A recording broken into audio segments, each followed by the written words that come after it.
welcome. We are delighted to present to you a set of conversations with the pollsters who give lots of insights into what the Europeans of the different generations, different segments of the societies think about politics, what drives them to lending their support in the elections, what politics should all be about in the future.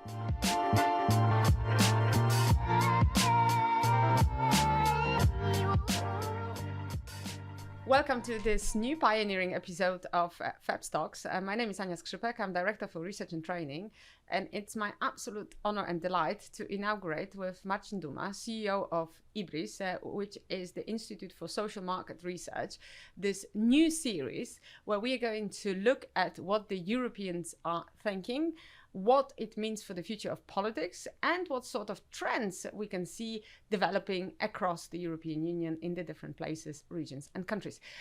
It's fantastic, Marcin, that we can have you for this first episode.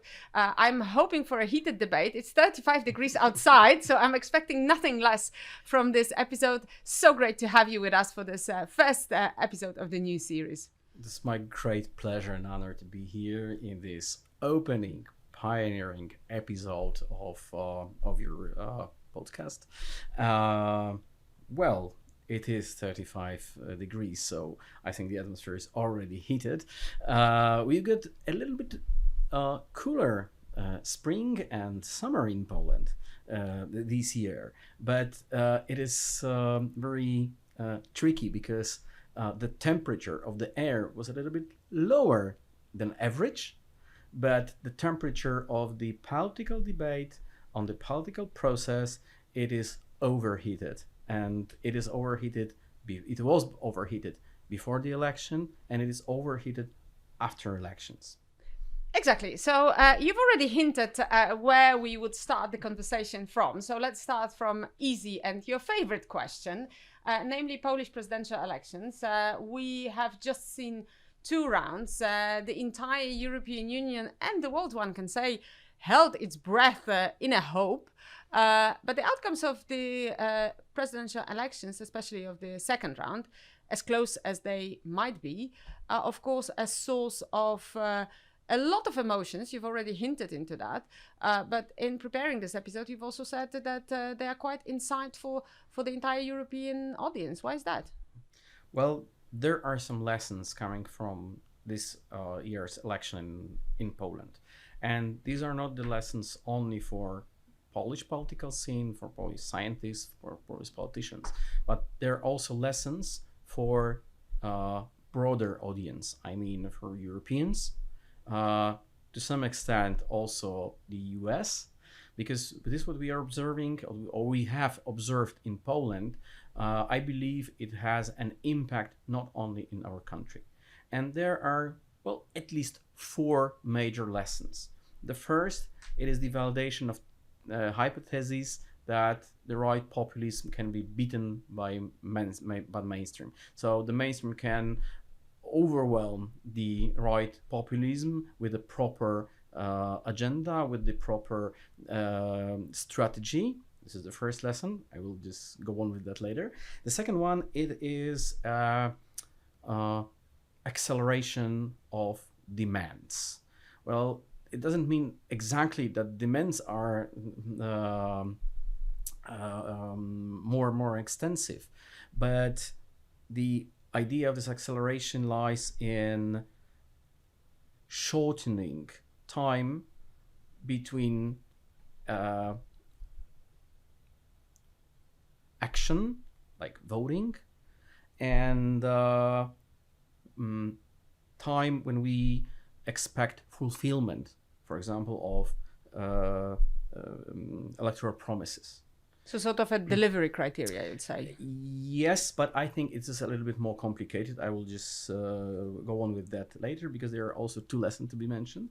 The second is the process of radicalization of populism and radicalization of its agenda that we have observed. It is somehow connected to the first lesson. I mean, that the right populism can be defeated.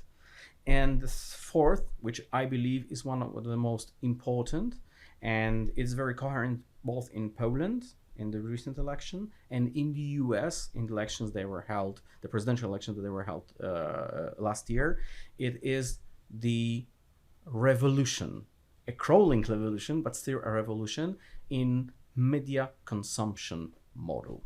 So there are 4 lessons. Let's try to unpack them one by one, because at the beginning you said, there was a hope, and I think we've discussed it. The entire European Union, in particular, had been so relieved with the 15th of October elections. The story was told that the authoritarianism can be stopped, that the right-wing radicalism can be stopped, and now everybody is asking, so what happened? Is it midterm, or is the story that we were telling ourselves about the breakthrough was just a temporary phenomenon? I would say it's mismanagement of expectations. Oh, all right, okay. There was a great need of some positive story that this right populism, the radical agenda, the extremism can be stopped, can be defeated. And the story of victory in 2023 in Poland was exactly what we needed. Because we observed that after 8 years of changing the political system in Poland, introducing very, or maybe not very, but simply unconstitutional measures by the government of PiS, which is a populist, right populist party in Poland. And after all these 8 years, they can be defeated, the opposition can retake the government, and the voters are ready to change the government because of many reasons. We are not discussing this now because it was already discussed in the recent 2 years. And we believed that this social sentiment stays with us, and it is still possible to exploit that. But it appears that those populist parties, or not only populist party, but all populist movement, if they are defeated, they tend to return stronger. They tend to transform, adapt, using very professional measures to do that. It means that they were always very dedicated to this scientific approach to politics, data-based approach to politics. And when defeated, they just step back, regroup, change the agenda. They made extensive research, and they are back in the game. It sounds like the right-wing radicals are better at doing their homework, because I mean, what you've mentioned is that what they have going for them is this criteria of adaptability. Is that the case also elsewhere in the region of the Central and Eastern Europe? Well, I think, avoiding a little bit your question, is the best. That means it was a good one. Thank you for that question, but let me stress the other thing. Okay. No. But because I believe that the best example, a part of Poland, is still the US. Because we are going to the other lesson, and it means that this would have happened in Poland. It is not only a scientific approach, data-based politics or data-driven politics, but it is also a question of some kind of political trap, which is set up by the populist. Because this overwhelming victory, to be honest, not so overwhelming in 2023. Not really, right? Not really. In fact, was achieved by using a populist agenda by liberal, social democrats, and other parties who formed the current government.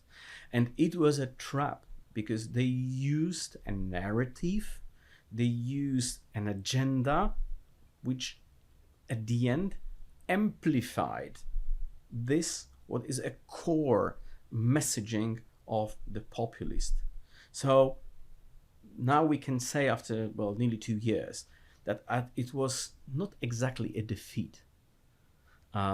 They have just stepped back for a moment because they need this regroup, but they forced the mainstream politicians to enter the territory which is not friendly for doing the politics. And this would have happened during this 1.5 year. It was, well, let's call it frankly a disaster. A disaster because all these things that were promised using those populist means exactly went into the very fast erosion of expectations of the people, of impression of empowerment, both people and government. So this victory, very interesting story, very encouraging story, was in fact a beginning of defeat we have observed in this spring in the presidential election. So we have validated this hypothesis that the right populists can be beaten. They can a little bit retreat, but they will go back stronger. And the reason that it happens lies in those other lessons that I have mentioned at the beginning. The acceleration of the demands. Well, the whole news cycle is shortened. We consume media very fast. It means that the news which will be present in media for a week, now they're present for 24 hours. So everything happens faster. And not only in the news cycle, but, well, it happens in all of our areas of activity. If we buy something through the internet, it is delivered to us within 24 to 48 hours. I remember times when this chain of the delivery for consumers lasted a week or even 2 weeks, and we were okay with that. And now if something takes more than 24 hours, we are very disappointed, and we will not go back to this company or this seller who has not proved to operate fast enough, and it has a significant impact on politics, because this what we experienced as a consumers, we also experience as a voters. We want it now, we want it fast. And here we can go back, we can go through the governments all around Europe, because this is what we observed in the UK. It took 7 months for the Labour to go back to the approval rating of Conservatives, fatigued by 12 years of governing. 7 months. And if we look to the numbers presented in the polls in the UK, I don't think they have a good chance to fight back. We also have Germany. There is a little bit different situation, but there are only few months after forming the government. I'm wondering what would be the situation within the next months. We already observed that the AfD, the radicals, the right radicals in Germany, they took a lead in a few polls before the government was formed after the elections. So this acceleration is a fact. The voters demand everything at the very same moment, and they are not willing to wait anymore. Well, the speed, the delivery, the sort of promises, you all hint to the fact that the rules of politics have changed. But even if the rules of politics have changed, there still there are certain issues that motivate the voters. And I think I want to ask 2 questions in regards of the Polish right in the variety of spectrums of the right, so from the center right until the sort of radical right. Here in Brussels, there is a preoccupation that the EPP family collaborates with the more radical right-wing forces in order to coin the deals that are more conservative, more right-wing oriented. Now, Polish situation is a little bit different, right? I mean, we have on one side the civic platform, then we have Law and Justice, but we also have Confederacja of 20% and growing. So do you think that this kind of constellation that we know on the European Union level would at all be something sellable in the Polish conditions? In fact, we're referring to the third lesson. It means the ongoing radicalization of the populism. The populists in Poland, they have recovered from the defeat in 2023.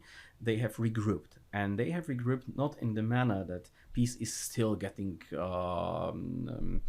stronger, because if we look to the results of the first round of the Polish presidential elections, we will see that peace itself haven't recovered, but the whole right side, measured as a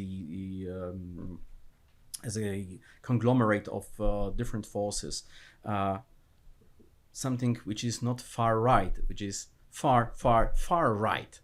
It's almost missing vocabulary to describe how far that is. Extreme far right. The party of Grzegorz Braun, which brought the anti-Semitic messaging in Polish politics, something unthinkable. Because we don't use in Poland anti-Semitic narrative, and whoever does that in the last 30 years was just disappearing from the politics, because he wasn't able to get more than 1% votes. And now we've got a guy who is anti-EU, anti-Ukrainian, anti-migrant, anti-Semitic, and anti-feminist, of course. Well, that's obvious. Sadly, and he got 1.2 million votes, and it transfers to 6% of all casted votes. So this is an outstanding result. And he is pushing the Polish political scene more and more to the right.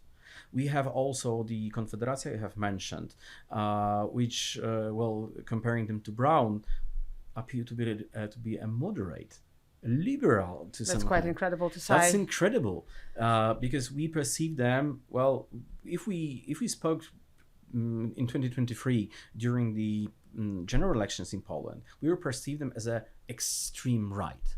But now you've got Braun, who's an extreme right, and you've got Confederacja, which, with having Braun on their right side, seem not to be that extremist. Maybe they're far right, or maybe they're just right political movement. And of course, we have peace, which is the difference between peace and all those two parties I have mentioned before is based on their approach to economy. Both Braun and Confederacja they have liberal or liberal approach to the economy, and highly conservative agenda on the other hand. So the peace has more social approach, but and also conservative agenda. This is what binds them. It is the conservative agenda itself. Maybe not the anti-Semitic messaging, because this is only a Braun specificity, but still. And this what I was speaking about. I mean, this regrouping, adopting. It is based not only recovery of peace was governing 8 years, but the change of the distribution of party and voters on the whole right side. And if we take under consideration all these results from the first round, well, taking apart the polls, which are even worse than those results, we observe that the majority of Poles are willing to vote on the right or far right candidates. all these three people, I mean Mencen from Konfederacja, Grzegorz Braun, who's at the extreme far right, and PiS, they got 52% of votes. This is outstanding. But why is that? I mean, I think that that's the question, that everybody is asking themselves. Poland has been the country that, made it during the financial crisis to be the cover story of economic success. It has been prized for so many different things in the last years, being solidaristic country, developing country, and so on. So how is it possible that a country that would seem so prosperous and so open, and I'm not talking about the non-existence of poverty, I'm not negligent to that, but let's say from the perception, the international perception sphere, the country that is a success story has 52%, so more than a half voting for right, extreme right, very extreme right. I think that's a question everybody is asking. Also because in the European context, Poland has this very proud democratic tradition. So, it seems to be a massive cognitive dissonance here. Well, it should be. It should have been a dissonance observed here, but it's not. Well, the reasons are pretty obvious, and they're shared by politicians and voters across the Europe or even across the Atlantic. It is the sense of rising cost of living and the rise of the salaries, which is not improving fast enough. It is all anchored into major, let's say, events. One, it is the COVID and pandemics. We are, well, in fact, we are still recovering from that. And the second punch that the society's economies received was the inflation shock after the Russian invasion on Ukraine. And the sense of the societies, we haven't recovered from that. And it is lasting for 5 years. And if we go back to this fast delivery expectations, it is really too long. And the people, they are seeking for someone who can present them a promise of a fast delivery. If we analyze the promise of mainstream parties, we already knew what is their performance, and we don't believe that they will deliver. The lesson from Poland, it is also that this kind of promise was made before the 2023 elections. The leader of the opposition, Donald Tusk, Prime Minister. Today's Prime Minister, he promised very simple thing. And using his own words, when we will win the elections and form the government, the Poles will have more money in their wallets, the prices in the Polish shops get lower, and each and every Polish household will do better. None of these three things happened. Look, we are getting a little bit to a eclipse of this episode, but before I let you go, it looks like we had a sparkle in a very dark tunnel, and now there is a very dark tunnel. It seems to be almost no way to return from it, but I don't want to be so defeatist. I mean, let's try to, in the final question, cover the ways in which, especially progressive politics in those very one could say doomsday scenario, and we don't even need to go into complexity of the overall context. What can a progressive mainstream, if you want, and traditional party do? We are at the moment discussing, we're ahead of the big pan-European Congress of Renewal. I think we are searching for hope and new ways. So if I was to ask you, what should we be looking at in order to indeed make a return, not in the same shape, but in a different shape, where would those sources of re-empowerment of the progressivism lie? Well, in fact, we are going straight towards the fourth lesson. Fantastic. That's a good grand finale, Marcin.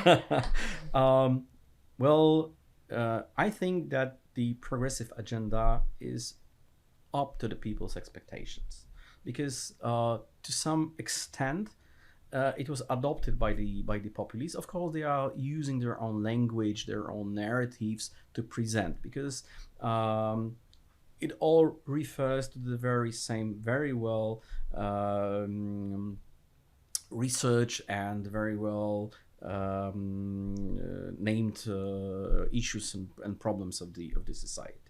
But the fourth lesson I mentioned was the media consumption model. And this, what we have discovered during this campaign, it is that people are turning away from the traditional media and they are turning to a different model of consumption. They use traditional media. I'm not referring to the newspapers, especially printed one, or some radio broadcasters, TV broadcasters in the linear television, but I'm also referring to all these internet outlets, a traditional one. They are all used only to indicate the facts, what have happened, but people are not consuming the narrative presented in the traditional media, because they are turning away from them and they're seeking a commentary, someone who will digest this all these massive amount of facts which are happening all over the world. On the one hand, this is Iran with the Israel, this is United States, something happening in our own country. They need someone to explain them what is happening. And in this field, the progressives are beaten. I would call a Joe Rogan effect, referring to the podcaster, one of the biggest and more influential in the United States. We already have such people in Poland, and they play a crucial role in these elections, because they collect all these facts, they digest them, and they give a kind of extract with the narrative tending right or even extreme right. And people are consuming this commentary on their iPhones, and they are doing this for free, or iPhones or Android phones or whatever. Of course, they're on their smartphones. And the idea that all these podcasts, all these YouTube so-called television channels, they're different from the traditional media, which are turning to the paywall policies. So they are not available easy for the people, available or affordable. And all these leaning right commentaries are for free, and today they are dominating the infosphere. And if we look to the raw numbers, not some narrative or a tale of the researcher, the numbers of people who watched 4 hour long interview with a politician can reach up to 4 million people. It is unthinkable in linear television. But those people receive not only this 4 hour long interview, but they also receive a 15 minutes up to 20 minutes commentary. What should they think about this? And it all closes in a right-leaning narrative. If the progressives are unable to build their own structures of this infotainment, because this is what it is, they will not able to approach people with even best agenda, because they will have no channels to communicate with them.